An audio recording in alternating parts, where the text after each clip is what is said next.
Yeah, you can't even see past the Blue Badger's head. Someone bled prior to the struggle shown on this tape. It had to be Detective Goodman when he was really murdered.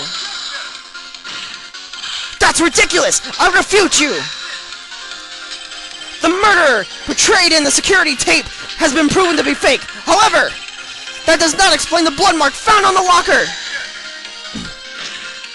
So then, assuming this murder you purport really happened, when did it take place? I demand you show evidence that proves when it occurred. When the evidence... To summarize, the defense claims that prior to the Officer Mickens being cut by Jake Marshall, who was disguised as Detective Goodman, another incident took place in the evidence room. The blood mark on the blocker proves this. Very well. Then tell us, when did the first incident occur? Proof must be presented. Proof that shows when the murder took place. There's only one piece of evidence that could show that. Now then, will the defense please present its evidence? What shows when the first crime took place? Very simply.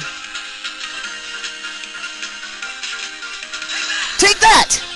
If the crime took place inside the evidence room, then the perpetrator would have entered the room. In order to do so, an ID card would be required. An ID card! Oh! The ID card record!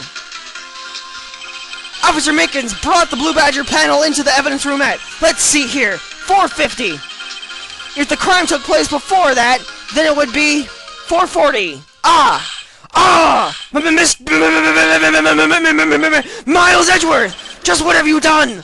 I never figured you had the nerve, boy. Put off the act, witness.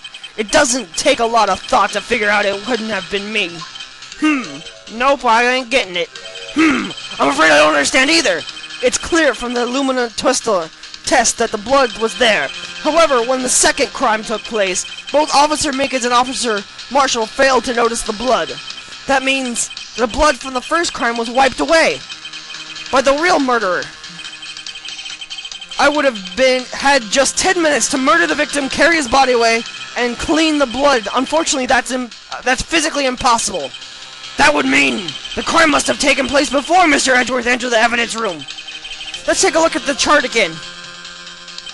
There's only one other card number, reading 777777.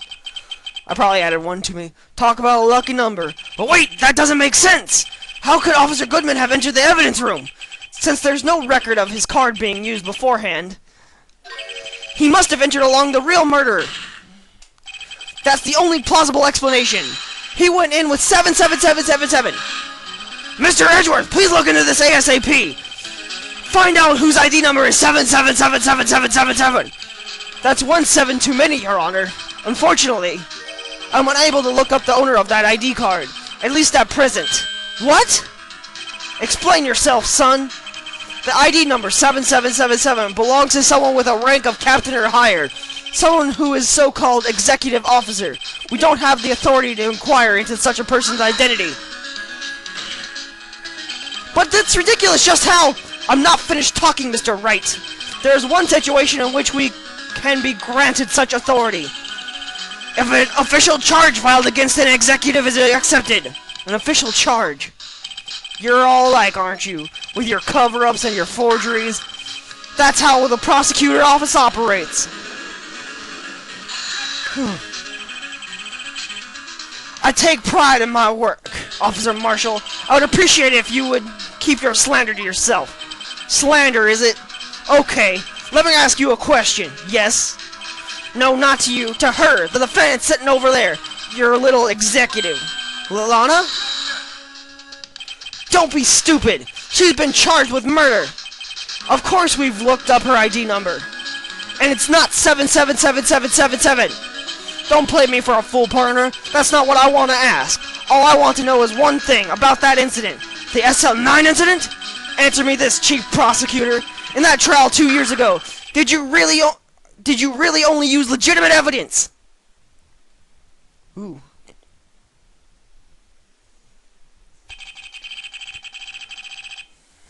Do you need the witness to repeat his question, Chief Prosecutor? I heard him fine, Mr. Edgeworth. 2 years ago, I was in charge of the prosecution for that trial. At the time, we Occasionally, we felt the powerlessness of the law. At least I did. Lana! I became a prosecutor in order to suppress crime with the law.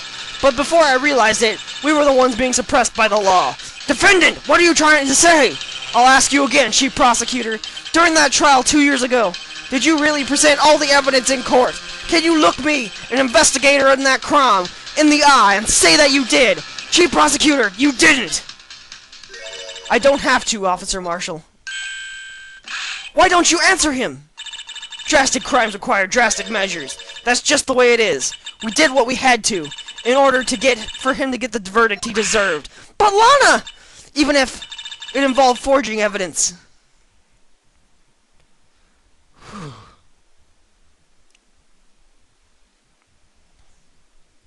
Lots of flashy white screens. See? That's what I'm talking about. No. No!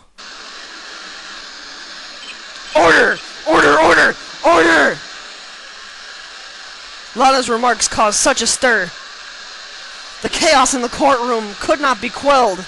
The conclusion of the trial would have to wait until the following day. To be continued. Alright, well, we got that done, at least.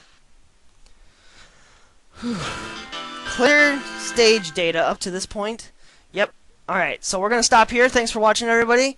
And Pokemon will probably be coming after this. We're going to have a lot of videos up today. See you next time. Bye, everybody.